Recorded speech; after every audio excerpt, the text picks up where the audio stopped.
Hi, my name is Melissa E. Marinero, and I'm the director of the Italian American program at the Heinz History Center in Pittsburgh, Pennsylvania. Today, I'm here to talk to you about how I use the U.S. Census in my work at the History Center. As the director of the Italian American program, it is my job to document, preserve, and interpret the history and culture of Italian Americans in our region.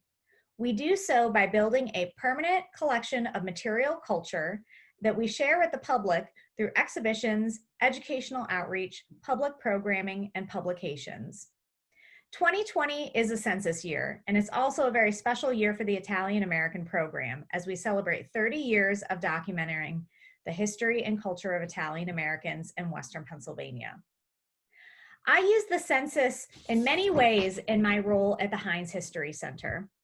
Every 10 years, the United States conducts a census of the entire population.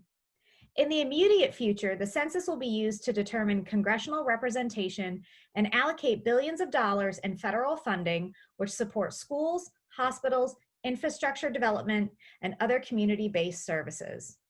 But generations from now, the census will help people understand more about who makes up the American population and where they live. As I mentioned, I use the census a lot in my public history research. It provides data that can be used to envision the population of a street or a ward at the household level.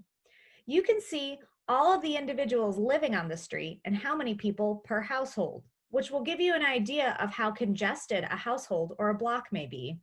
One would presume an area like that with more people would require more resources.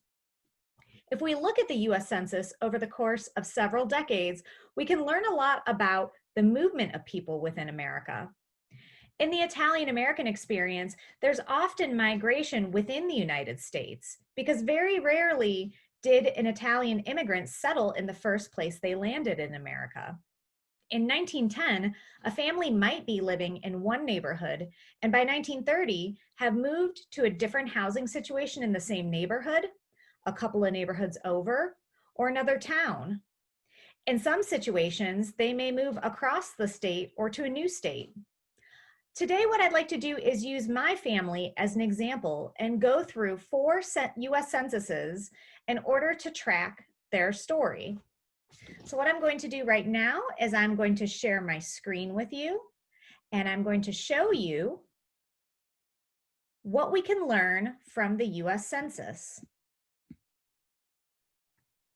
Bear with me one moment. What we are looking at right here is the 1900 US Census, and the yellow arrow points out my great-grandfather and great-grandmother, Giuseppe and Rosina Marinero. What we can learn from the US Census is general information about them. Now note that their names are listed as Joseph Marinora and Rosie Marinora. So something important to note that some of my colleagues will talk about further is that these censuses were done by an enumerator. And sometimes information can be wrong based on judgments the enumerator might make about the people that they're documenting, or mistakes that the reporter might make about their living situation. So we really do have to take all this historical information with a grain of salt. But let's see what I can learn from the 1900 census. I see here that Giuseppe, now called Joseph, is born in 1872, and his wife Rosina is born in 1882. They've been married for 2 years, and their date of immigration is listed as 1892 and 1893, respectively. What this tells me is that Joseph immigrates as a young man, a choice he probably made, whereas Rosina is brought to the United States as a child, a choice her parents would have made for her. It's noted that they both can read and write in English, which in 1900 in the Italian American experience is something worth mentioning because many Italian immigrants didn't read or write Italian. So this tells me that they not only had some education and their ability to read and write, but they're also bilingual. Joseph is listed as a grocer and he rents his home.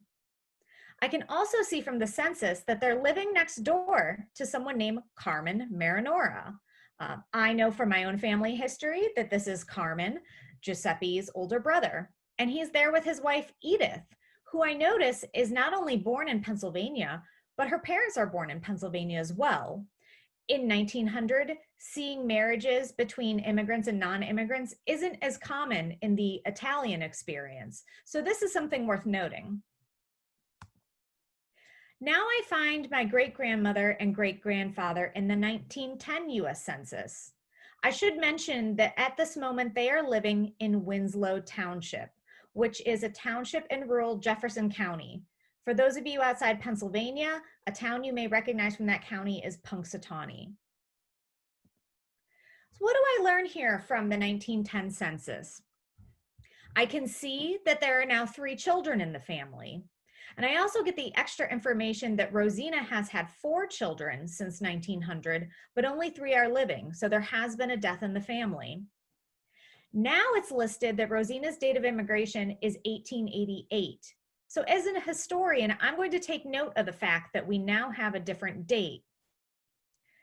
Joseph is listed as working as a manager of a macaroni factory. So he has changed jobs. And I also see now that he owns his home and it isn't mortgaged.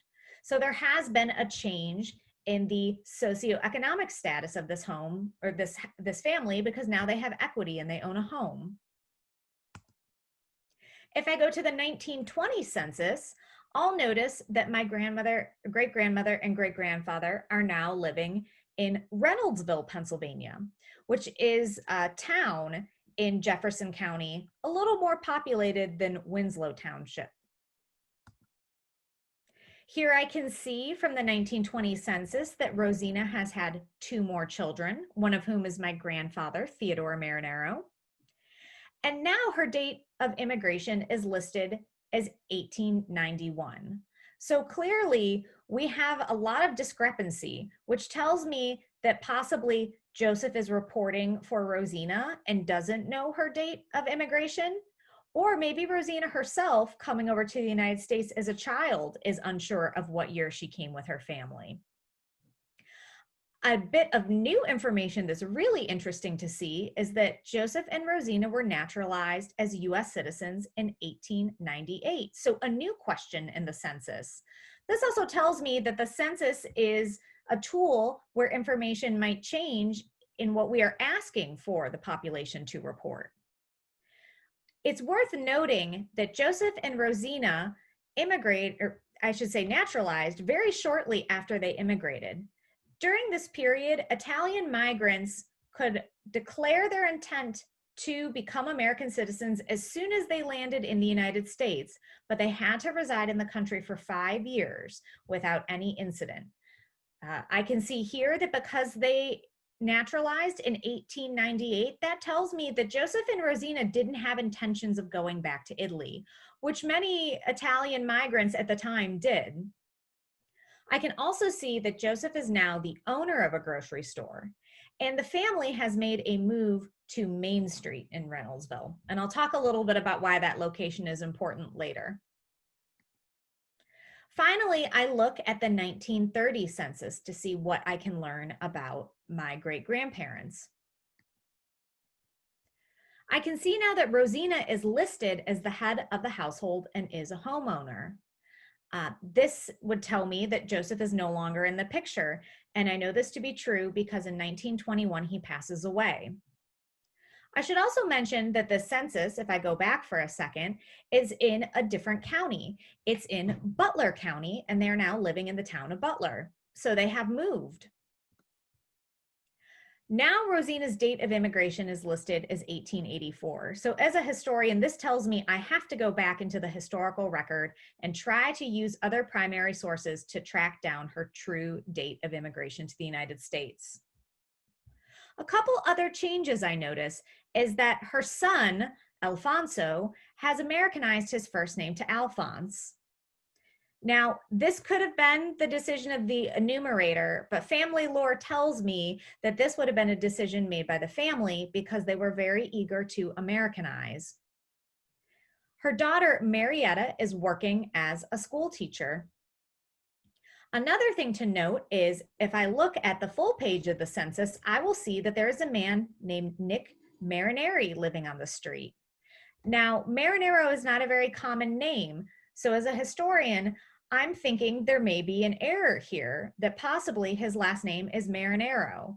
And according to my family history, I know this to be true that they are related because Nicola Marinero would have been a brother of Giuseppe. So though the Marinero family has made a move, they're clearly moving to a place where they know people. So we've now picked apart individually 4 different census in order to piece together a story about the Marinero family. If I look at all this information together, I'm able to fill in some more parts of the narrative. First is that the family made 3 moves that I can account for in the US Census. We see number 1 flagged, where they are living in rural Jefferson County, Pennsylvania. And behind that, you cannot see the 2, but there's a second flag. Now, I know that when my great-grandfather first came to the United States, he came to be a coal miner. And I know from family lore that he was living first in a coal patch when he came to the US, then lived in more of a farm type situation, and then moved to downtown Reynoldsville, living on Main Street. So I can tell from the census and from the information I have from my family history that these weren't lateral moves, these were vertical moves. Joseph was being successful in his business as a grocer and was able to move the family not only into a more densely populated area, but to Main Street, where presumably there would have been commercial business. The third move that's made after the death of my great-grandfather is to Butler, Pennsylvania in Butler County. And we can see here from this map that this is a part of the Metro Pittsburgh area. Again, I would consider this not to be a lateral move, but to be a vertical move, because we know that in Italian American families, there's often the drive to move in order to make the experience for the next generation better. Pardon that.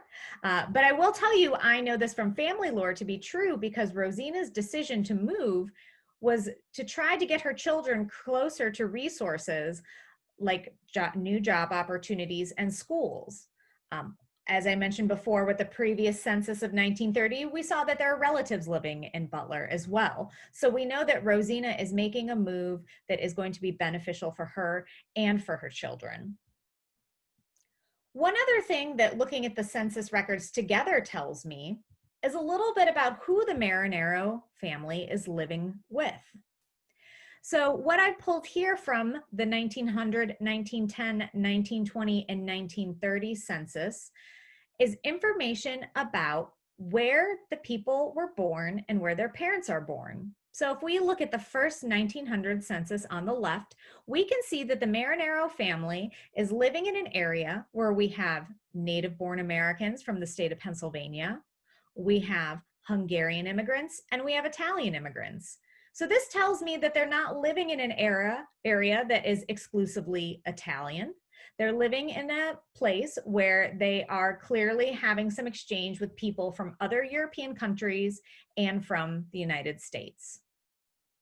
If we look at the 1910 census, we can see that every person is born in Pennsylvania with the exception of my great-grandparents. So that is very interesting to me as a historian to consider that in 1910, this family is living not among people from their country, but among people from their adopted homeland. Likewise, if I look at the 1920 census, I can see that now the family living in downtown Reynoldsville is living with people who are from Pennsylvania and from Italy. So clearly, this is a neighborhood that has quite a lot of representation from both countries. Finally, when I look at the 1930 census, when the family moves to Butler, I see the same mixture that I see from some of the other census records. A lot of people born in Italy, many born in Pennsylvania, and at the very top, you'll notice there are a few people who came from Belgium. So looking at these documents together, I can tell that my great-grandmother and great-grandfather were obviously comfortable living among people from backgrounds different than their own. They had the ability to engage in English because they are living among people who don't necessarily speak their native tongue. And they're also, I think, and this is something I know from my family experience to be true, clearly looking to assimilate as Americans and to participate in the process of being an American. And so that is very interesting to note because that tells me a little bit about who these individuals were and what they were trying to achieve coming to a new country. I thank you so much for tuning in and listening a little bit about how I use the US Census in my work at the History Center. And I want to take a moment to encourage you to help shape the future and leave your mark on history by completing the census online, by phone, or by mail. On this slide, you have the information about how to do it online or how to do it over the phone. I want to tell you that it's important to participate in the census because local governments, foundations, businesses, educators, and others rely on the US Census for information to make important decisions about local policies, funding distribution, where to start businesses, and more. The participation of every resident in the census is vital, and it will help make sure that our region receives the federal funds that it needs to serve everyone equitably. That is why it's our goal to make sure that 100% of our residents are counted this year in 2020. Thank you so much.